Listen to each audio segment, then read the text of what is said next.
You've been a proponent of the transfer portal before. I'm wondering if you think there should be a schedule to it, when it's open, when it's closed. Would that help, or is that not something you talk about? Like, we don't even think of it that way. Just whatever the rules are, then those are the rules. So just the way it works. That's what college football is all right now. We've seen some interesting rotations on the defensive line. There was the Murphys and Carl Jones there. What are you seeing from that? It seems very aggressive. We're just trying to get reps. So I wouldn't read anything into practice 4 of spring ball that this is a rotation. They're just trying to get everybody reps, as many as we can. Sometimes it's, you may have a kid who's out. You wanted to have this guy in, but he's out for a play, so they got this guy in. So we're not. There are no really 1s, 2s, 3s, or whatever during the spring. You know, as we start to get closer towards games, you know, when you get to the fall and you're starting to get into the season, then you start to really look at rotations and reps. But right now we're just trying to get as many reps for our guys as we possibly can, and then just so we get film to coach off of. So, you know, we've got through 6 training sessions so far and got a lot of really good film, but we still got 9 more to go. So we haven't had a meeting once and talked about, hey, what is the rotation? It's just, you know, we're getting somewhere between 118 to 25 reps a training session, and let's just make sure they're distributed. And a lot of times, sometimes it may be governed by a kid's down with a sprained ankle, so hey, you got to go in and play. Sometimes it's out of position too. You know, we had a couple of receivers banged up on Saturday that didn't finish, so we had to play some tight ends at receivers. Now those guys are back, so it's not a big deal, but I wouldn't read anything into those rotations. So. It's been a few weeks, but what do you see from the Murphys? How have they adapted, you know, in such a short time? Yeah, they've done a really nice job. You know, I think for any of those guys, that group of guys that came here on for the spring term, you know, they got their first classes were on Monday, and then we were on the practice field on Tuesday. So they've really picked things up quickly. They're smart. They're both really aggressive, tough, hard-nosed, physical players. Exactly what we thought we saw when we watched them on film. So I've been really impressed with both those guys. I think it's 11 offensive linemen, so a lot fewer than you had in the fall and last spring.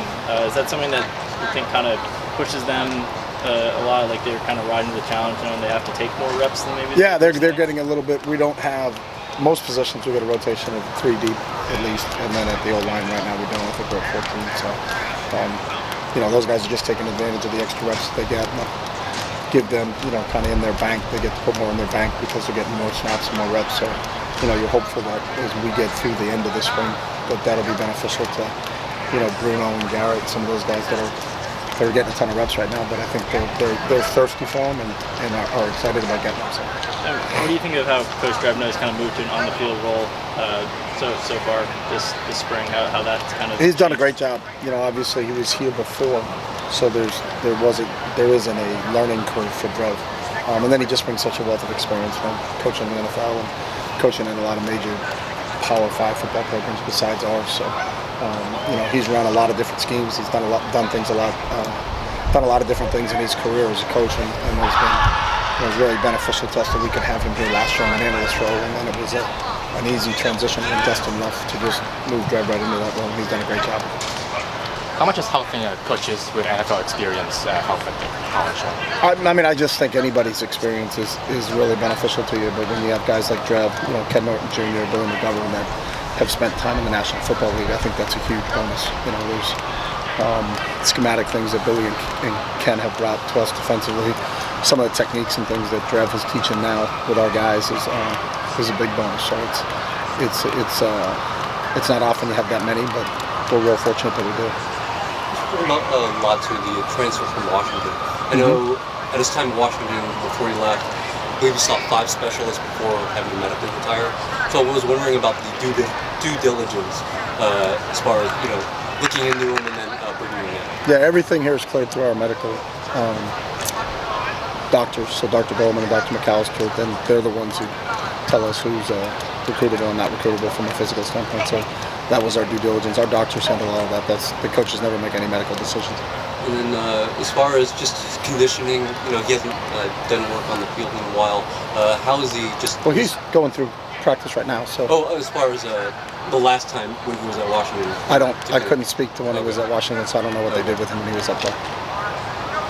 Coach, wondering how you feel the receiving corps is kind of shaking out so far. Is there any guys, you know, they're kind of surprising Yeah, you? they are. They're doing a really nice job. I think Jake Bobo and Titus have done a really good job coming in. A couple of I think Kaz has done a really good job there. Kaz is playing both positions for us right now and doing some really good things out there. Logan Loy is doing some really good things out there.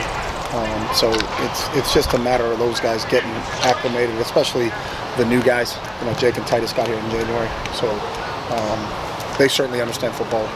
You know, both played at their respective programs before they got here.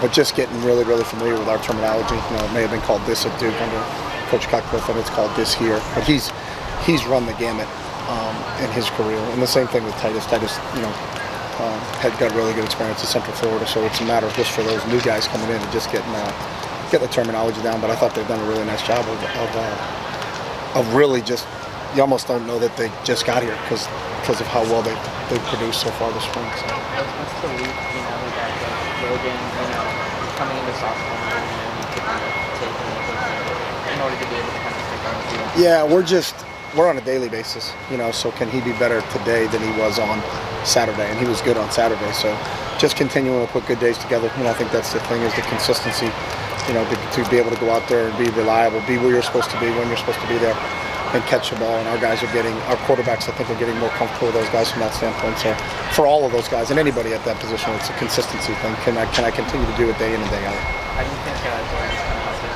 you know, bring them along at this time? Dorian's done a great job. You know, obviously to have an older player like that coming back, he's done a really good job with the younger quarterbacks. You know, with Justin and you know, kind of teaching their pre-practice routine and kind of what we're trying to get accomplished out there. So whether it's the receivers or the quarterbacks or anybody at the skill position on the offensive side of the ball, I think he's done a really good job of leading those guys.